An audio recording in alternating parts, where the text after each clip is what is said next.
목회 서신인 디모데 전서에서 말씀을 보려고 합니다. 이 목회 서신인 디모데 전서, 후서와 또 디도서, 이란 말씀들은 사도행전 28장 이후에 기록된 그런 서신서들입니다. 사도행전 마지막 장인 28장은 어떻게 마무리가 됩니까? 바울이 로마에 가는 것으로 마무리가 되죠. 바울이 로마에 가서 2년 동안 투옥되어 있는 가운데 찾아오는 많은 사람들을 만나고 그들을 격려하고 또 그들에게 복음을 전하는 그런 일들이 있었던 것을 28장에서 기록하고 있습니다. 그 이후에 있었던 사건들을 역사가들이 자세하게 기록하고 있는데요. 로마 1차 투옥에서 풀려났던 바울은 자신의 항상 평생 꿈을 꾸었던 스페인을 포함한 서바나를 포함한 여러 지역을 방문하는 제4차 선교여행을 떠납니다. 이러한 4차 네 번째 선교여행을 하는 가운데 65년경에 마게도냐 빌립보에서 바울은 에베소에 남겨둔 신실한 동역자이고 영적인 아들인 디모데에게 첫 번째 편지, 디모데 전서죠.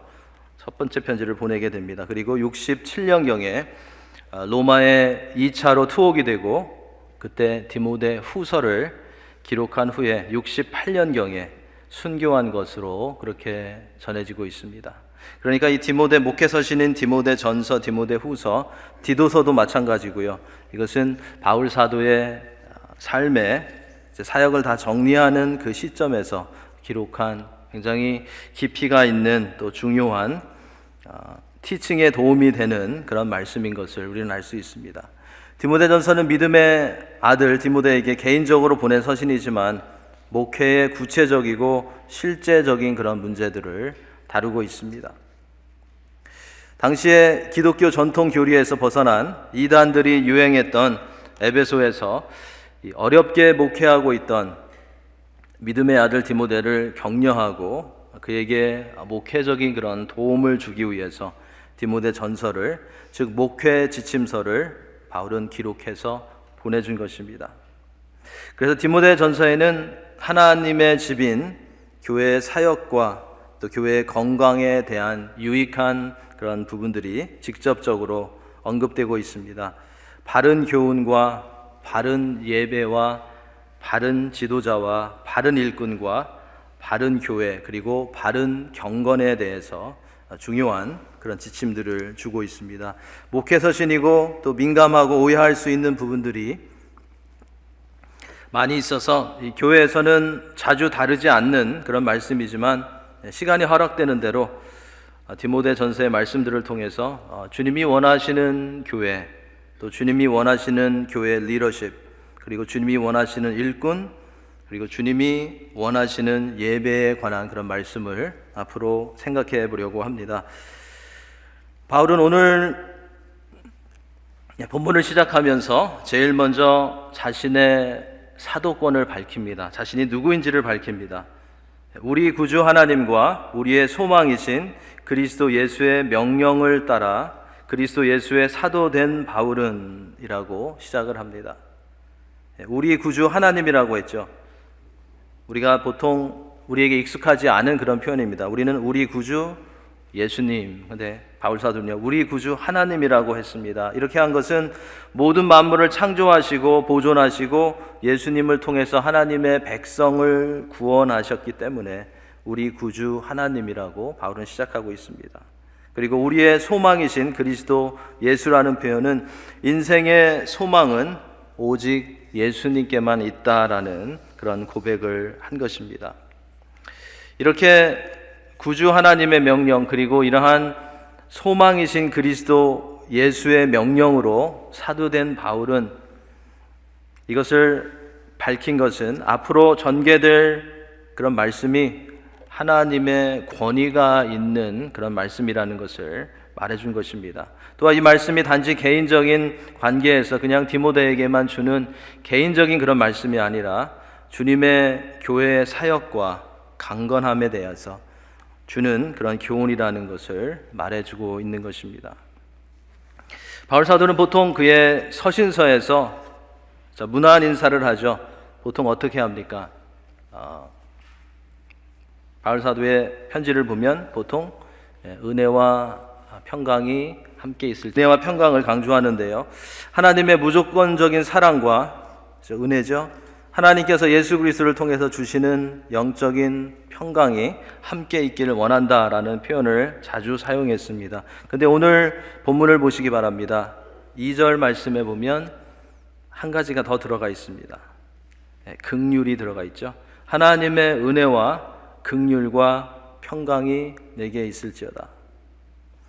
바울 사도가 이렇게 인사한 것을 보면 이 디모데가 이단들이 판을 치는 에베소 지역에서 굉장히 힘든 가운데, 너무나도 힘든 가운데 사역을 하고 있었던 것임을 짐작할 수 있습니다. 그래서 바울은 하나님의 은혜와 평강뿐만 아니라 하나님의 긍휼이, 즉 하나님의 사랑과 하나님의 위로가 디모데와 함께 하기를 기원했던 것입니다. 디모데를 사랑하시며 그를 지키시고 도우시며 인도하시며 위로해 주시는 하나님께서 함께 하심을 디모데에게 바울 사도는 리마인드 시켜 주었던 것입니다. 바울은 은혜와 긍휼과 평강의 근원이 되신 하나님께서 언제나 함께 하고 계시다는 말로 디모데를 위로했던 것입니다. 우리가 오늘 본문 가운데 기억해야 할 교훈은요, 이러한 은혜와 긍휼과 평강의 근원이 되신 하나님께서 우리 교회와 여러분들과 함께 하고 계시다는 것입니다. 주의 은혜와 긍휼과 평강이 내게 있을지어다. 우리 한번 서로를 축복하면서 이 인사를 했으면 좋겠습니다. 성경에 그냥 반말로 나와 있으니까요, 반말하셔도 괜찮습니다. 주의 은혜와, 한번 따라해 주시기 바랍니다. 주의 은혜와 긍휼과 평강이 내게 있을지어다. 네, 아멘. 자, 이러한 인사를 한 후에 바울 사도는, 여기 은혜가 충만하신 것 같네요. 그렇죠? 네, 바울 사도는 왜 자신이 이제 이 편지를 썼는지를 밝히고 있습니다. 바울 사도는 2차 선교 여행 때 에베소를 방문했고요.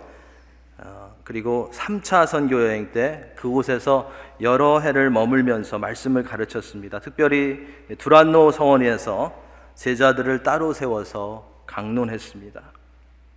그래서 바울은 이 지역에 대해서, 이들의 문제에 대해서 잘 알고 있었습니다. 이 지역은 여러 종교의 중심지였습니다. 상업의 중심지였고 많은 거짓 교사들이 있었던 곳이었습니다. 3절, 4절에 보면 바울 사도가 디모데에게 쉽지 않은 일을 맡겼다라는 것을 우리는 볼 수 있습니다. 거짓 교훈들, 다른 교훈들, 그것을 가르치는 이들에게 명해서 거짓 교훈을 가르치지 않게 하고 그들이 자신들이 만들어낸 이야기와 주장들, 의견들로부터 떠나게 하는 그런 사명이 디모데에게 주어졌습니다.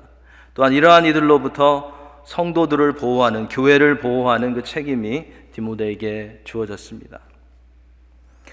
초대교회에는 많은 도전들과 어려움들이 있었는데 그 중에서도 가장 힘들었던 것, 가장 극심했던 그 도전이 거짓 교리와 이단의 유혹이었습니다. 이것은 다른 어떤 공격이나 도전보다도 교회를 쉽게 흔들리게 할 수 있는, 교회를 혼동되게 하는 마귀의 계계였습니다. 교회의 본질을 변질시키려는 그런 도전이었습니다. 이러한 상황을 잘 알고 있었던 바울 사도는 오늘 본문에서 바른 교훈, 바른 가르침을 강조하고 있습니다. 바울은 본문에서 다른 교훈과 신화와 족보에 몰두하는 것에 대해서 언급을 하고 있는데요. 여기에서 말하는 다른 교훈은 거짓 교훈을 말합니다. 예수님께서 가르치시고 사도들이 전수한 성경적인 그런 진리에서 어긋나는 모든 이단 사상을 말합니다. 오늘 본문에 나오는 당시 에베소에서 유행했던 다른 교훈들은 세상과 물질은 다 악하다는 금욕주의나 특별한 영적인 지식을 소유한 사람만이 구원을 얻는다는 영지주의, 그리고 구약에 나오는 유명한 사람들의 족보를 자신들과 억지로 연결시켜서 그것을 의지하고 그것을 자랑하는 유대주의, 그리고 율법을 알지도 못하면서 잘못 사용하면서 율법의 선생이 되려고 했던 그러한 일들을 말하는 것입니다. 이러한 이단 사상들은 그 당시에나 지금이나 하나님의 말씀과 전혀 관계가 없는 그런 부분들을 주장하는 것은 아닙니다. 금욕주의를 생각해 보면 세상과 구별된 삶을 사는 것과 성경에 나오는 그런 내용과 비슷하게 연결이 됩니다. 영적 지식을 주장하는 영지주의도 그렇죠. 영적으로 깨어 있어야 한다라는 성경의 가르침과 비슷한 부분도 있습니다. 그리고 구약의 족보와 연결해서 생각하고 율법을 지키는 것, 언약이나 언약의 자손이라는 성경의 개념과 또 비슷한 점이 있습니다. 하지만 이러한 가르침들은 성경의 한 부분만, 이단들의 특징이죠. 성경의 한 부분만, 그리고 성경에 나오는 어떤 한 단어만, 어떤 한 가지 개념만을 끄집어내서 강조하기 때문에 하나님의 말씀을, 진리를 왜곡하는 것이 되는 것입니다. 교회는, 성도는 하나님의 말씀이 가르치는 데까지만 가고 믿고 해야 하는데, 당시에 교회에 들어온 이러한 이단들은 하나님의 말씀이 아니라 자신들이 원하는 데까지만 가고 자신들에게 유익해 보이는 것만을 언급하고 주장했던 것입니다. 바울 사도는 이러한 이단 사상에 창념하는 것은, 마음을 두는 것은, 마음을 빼앗기는 것은 하나님의 일을 방해하는 것이고 믿음 안에서 살지 못하게 하는 것이고 오히려 다툼을 가져오는 것이라고 오늘 본문에서 경고하고 있습니다. 하나님의 일은 예수님 안에서 가지고 있는 믿음으로만 해야 하는 것인데, 이러한 다른 교훈과 금욕주의나 율법을 잘못 사용하며 족보를 따지는 것은 하나님의 일을 더 복잡하게 만들고 변론만 일으킨다고 지적해주고 있습니다. 그래서 바울 사도는 디모데에게 이들에게 명하여서 거짓 교훈을 가르치지 않게 하고 그들이 만들어낸 이야기와 주장들, 의견들로부터 떠나게 하라고 명령을 내리고 있는 것입니다. 성경이 가르치는 신앙을, 그리고 기독교 정통신앙을 왜곡하는 가르침들을 잘 분별하며 불필요한 논쟁이나 변론을 피하고 진리의 말씀을, 그리스도의 복음을 따르며 수호하는 교회, 그런 성도가 될 것을 바울 사도는 교훈하고 있는 것입니다. 우리 주위에는 우리의 신앙에 대해서, 기독교에 대해서 논쟁하기를 좋아하는 사람들이 있습니다. 아마 분명히 여러분 주위에도 그런 사람들이 있을 것입니다. 그럴 때 우리는 어떻게 해야 할까요? 기독교에 대해서, 우리의 신앙에 대해서 논쟁하기를 좋아하는 사람들을 만났을 때 어떻게 해야 할까요?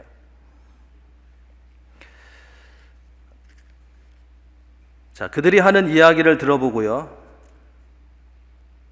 그들이 하는 말이 기독교나 예수님이나 우리의 신앙을 비판하기를 작정하고 공격하기를 작정하고 하는 말이라면 그들과 대화를 하고 논쟁을 하는데 시간을 낭비할 필요가 없을 것입니다. 하지만 그들이 하는 말 가운데 정말로 기독교를 몰라서 우리의 신앙에 대해서 관심이 있어서 더 알기 원하는 그런 모습이 조금이라도 보인다면 그들과의 그런 대화는 해도 유익할 것입니다. 우리가 좋은 그들을 그리스도께로 인도할 수 있는, 인도하는 좋은 연결고리가 될 수도 있기 때문입니다. 교회는 다른 교훈, 거짓 교훈을, 신화나 끝없는 논쟁을 만들어내는 교훈, 우리의 신앙을 혼동되게 하는 교훈에 빠지지 말아야 할 것입니다. 우리는요, 성경적인 교회, 성경적인 성도, 성경적인 신앙을 갖는 것을 우선순위에 두어야 할 것입니다. 그렇게 하기 위해서요, 교회 안에서 우리의 모임 안에 좀 영적인 그런 대화가 나누어지는 교회가 되면 좋겠다라는 생각이 듭니다. 어떤 것이 영적인 대화일까요? 요즘 기도 생활은 어떻게 하고 있어?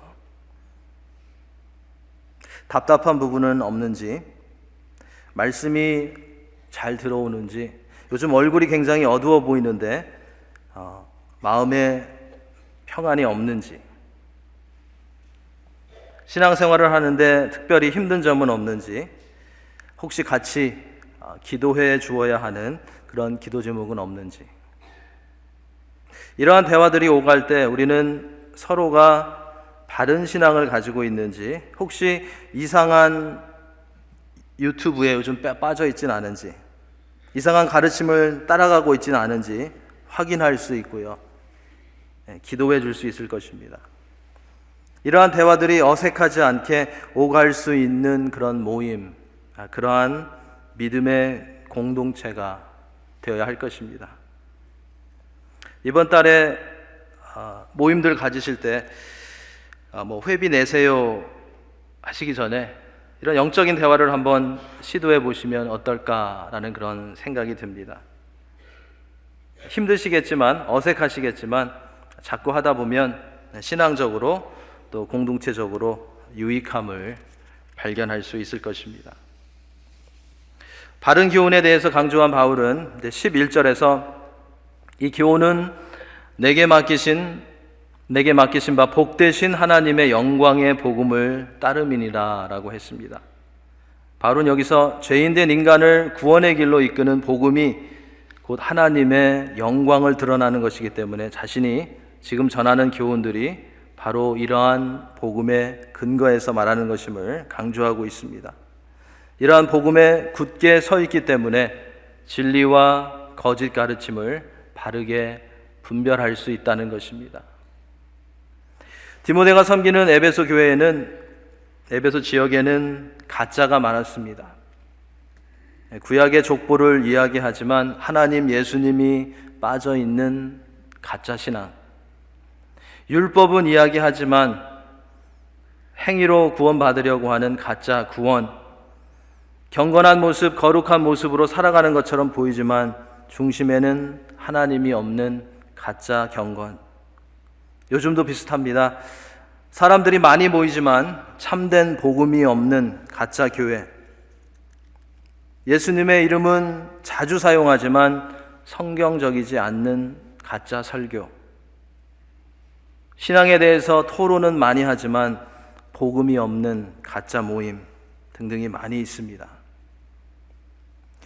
우리는 하나님의 영광을 드러내는 복음, 우리에게 생명을 주는 복음을 항상 간직하고 있어서 이단들의 가르침에 흔들리지 않고 그들의 거짓 가르침과 침투를 막아내고 정통적인 하나님의 말씀을, 성경을 바탕으로 한 기독교의 신앙을 지켜나가는 그런 성도가 되어야 하겠습니다.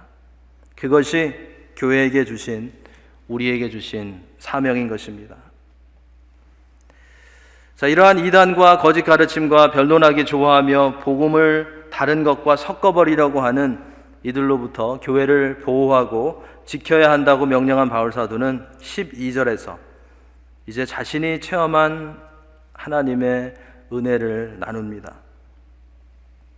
우리가 잘 알듯이 바울은 원래는 유대 종교와 부딪히는 그리스도인들을 핍박하고 잡아들이는 일에 굉장히 열심을 가지고 있었던 사람이었습니다. 그는 그렇게 교회를 핍박하는 것이 하나님을 가장 기쁘게 하는 것으로 믿고 있었습니다.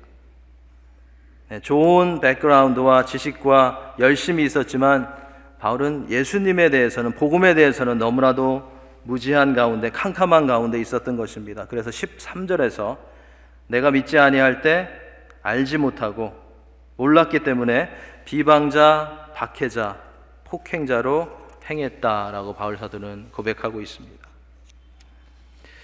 바울은 이렇게 교회를 핍박하던 자신의 삶을 예수님께서 찾아오셔서 바꾸어 주셨고 이제는 복음을 전하는 자로, 교회 일꾼으로, 사도로 세워주셨음을 오늘 본문에서 간증하고 있습니다.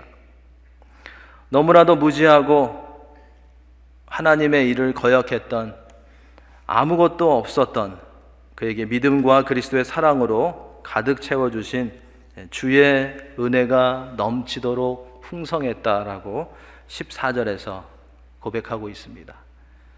영어 찬양에도 그런 찬양이 있죠. 아마 여기에서 나온 것이 아닌가라는 생각이 듭니다. Your grace is enough. 그렇죠?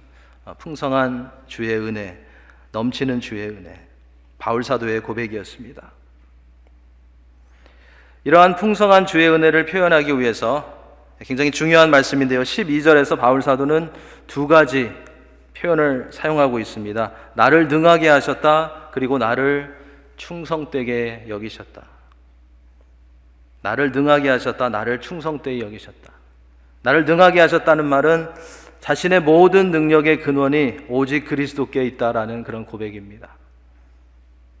생각나는 구절이 있죠. 빌립보서 4장 13절. 내게 능력 주시는 자 안에서 내가 모든 것이 할 수 있다라는 고백을 바울 사도는 하고 있는 것입니다. 이것은 또한 자신의 삶의 모든 부분이 과거와 현재와 미래가 하나님의 은혜에 의한 것임을 바울 사도가 고백하고 있는 것입니다. 또 생각나는 구절이 있죠. 고린도전서 15장 10절이죠. 나의 나된 것은 하나님의 은혜로 된 것이니. 자, 나를 충성되이 여겨라는 고백은요, 허물 많고 용서받을 수 없는 죄인이었는데 그럼에도 주님께서 불러주셔서 자기에게 복음 전파 사명을 맡기시고 그 가운데서 계속해서 변화시키시고 충성스럽게 그 사명을 감당할 수 있도록 붙드시는 하나님의 은혜를 나타내는 표현입니다. 이러한 바울 사도의 신앙적인 고백은 우리의 고백, 또 우리 교회의 고백이 되어야 할 것입니다. 우리의 모든 능력은, 우리의 모든 능력의 근원은 오직 예수 그리스도께 있습니다. 우리가 오늘 이 자리에 있고 주님을 섬길 수 있는 것은 주님께서 우리를 불러주셨고 변화시켜 주셨고 지금도 붙들어주고 계시기 때문이라는 것을 우리는 잊지 말아야 할 것입니다. 우리의 능력이 아니고 교회의 뛰어남이 아니고 우리의 실력이 아니고요, 주님의 능력이고 주님의 실력이고 주님의 뛰어남 때문에 우리가 이만큼 이 자리까지 올 수 있었다라는 것을 우리는 철저하게 인정하는 성도와 교회가 되어야 할 것입니다. 그렇게 인정하고 고백하면 우리 마음 가운데 기쁨과 평강을 누릴 수 있게 될 것입니다. 이렇게 자신이 체험한 하나님의 은혜를 언급한 후에, 찬양한 후에 15절에 보면 바울 사도는 중요한 진리를 선포합니다. 우리가 너무나도 잘 아는 말씀입니다. 미쁘다 모든 사람이 받을 만한 이 말이여, 그리스도 예수께서 죄인을 구원하시려고 세상에 임하셨다 하였도다. 죄인 중에 내가 괴순이라. 미쁘다 이 말이여라는 표현은 정말로 확실히 믿을 수 있는 사실을 강조하는 그런 표현입니다. 바로 그 내용은 그리스도 예수께서 죄인을 구원하시려고 세상에 임하셨다라는 것입니다. 바울 사도는 자신의 삶을 통해서 이 진리를 깨달았고 이제는 이 진리를 모든 사람들이 믿고 받아들여야 한다고 선포하고 있는 것입니다. 바울이 이러한 담대하고 확실한 고백을 할 수 있었던 것은 죄인 중에 괴수였던, 죄인 중에 첫째가는, 죄인 중에 최고였던 자신을 용서하시고 사도 직분을 주신 하나님의 은혜에 대해서 그가 깊이 깨달았기 때문이었습니다. 바울은 죄인 중에 으뜸이었던 자신도 구원을 얻을 수 있었다라는 것은 예수 그리스도만 믿으면 다른 이들도, 다른 어떠한 죄인들도 구원을 얻을 수 있다라는 것을 여기서 말해주고 있는 것입니다. 자, 우리들도 미쁘다 이 말이여, 그리스도 예수께서 죄인을 구원하시려고 세상에 오셨다는 복음을 확신 가운데 고백하고 전하는 그런 교회가 되어야 하겠습니다. 우리는 하나님의 구원의 은혜를 깊이 깨달아가며 그리스도의 복음에 대한 확신을 가지고 담대하게 선포할 수 있는 성도, 교회가 되어야 할 것입니다. 16절에서 바울은 내가 긍휼을 입은 까닭은 예수 그리스도께서 내게 먼저 일체 오래 참으심을 보이사 후에 주를 믿어 영생 얻는 자들에게 본이 되게 하려 하심이라라고 했습니다. 이 말은 하나님이 바울 자신을 구원의 통로로 쓰기 위해서 선택하고 긍휼을 베풀어 주셨다라는 그런 고백을 하고 있는 것입니다. 우리들도 그렇습니다. 하나님께서 우리를 구원하신 것은 우리만을 위한 그런 구원이 아니라는 것입니다. 우리만의 구원을 위한 것이 아니라 우리를 통해서 또 다른 구원을 이루시기 원하시기 때문에 우리를 구원하셨다는 것입니다. 우리는 세상을 구원하는 하나님의 통로라는 것을 잊지 말아야 할 것입니다. 그렇기 때문에 우리는 바른 교훈을 가지고 거짓 가르침을 막아내며 우리를 불러주시고 능력 주신 하나님의 은혜 가운데 그리스도의 복음으로 살아가야 할 것입니다.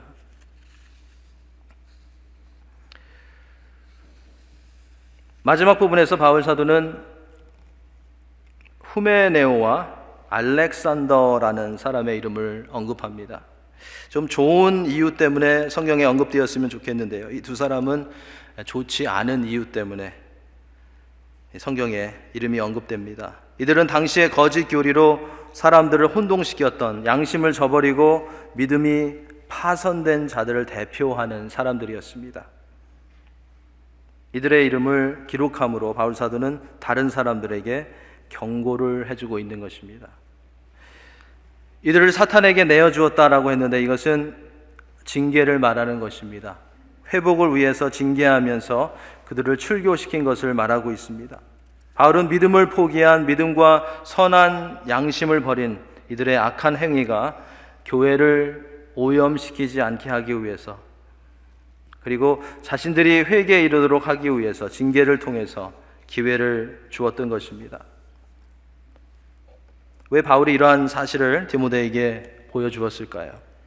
바울은 이러한 예를 보여줌으로써 디모데에게 교회에서 이단에 대해서는 단호하게 대처해야 한다라는 것을 교훈하고 있는 것입니다. 교회를 오염시키는 일에 대해서는 강하게 치리를 해야 한다는 것을 바울 사도는 디모데에게 가르쳐 주고 있는 것입니다. 이라 오늘 본문을 통해서 우리는 교회가 조심해야 할 점과 교회가 기억해야 할 교훈에 대해서 생각해 보았습니다. 교회는 은혜와 긍휼과 평강의 근원이 되신 하나님이 함께 하신다라는 것을 기억해야 하겠습니다. 주님의 교회는 우리를 능하게 하시고 충성되게 여겨주신 하나님의 은혜에 감사하는 교회가 되어야 하겠습니다. 예수님께서 죄인들을 구원하시려고 세상에 오셨다라는 복음의 핵심을 전하며 세상을 밝히고 사람들을 구원하는 통로로 사용되어지는 교회가 되어야 하겠습니다. 그리고 그리스도의 복음 위에, 말씀 위에 세워져서 바른 복음을 전하며 거짓 가르침을 막아내는 그러한 건강한 교회가 되어야 하겠습니다. 오늘도 하나님께서 우리에게 주신 이러한 목표와 이러한 사명을 위해서 믿음과 착한 양심 가운데 복음의 능력을 힘입어 주를 위해 일어나 담대하게 나아가시는 여러분들이 다 되시기를 예수님의 이름으로 간절히 축원합니다. 네, 기도하시겠습니다. 우리에게 먼저 찾아와 주시고 우리를 새롭게 하셔서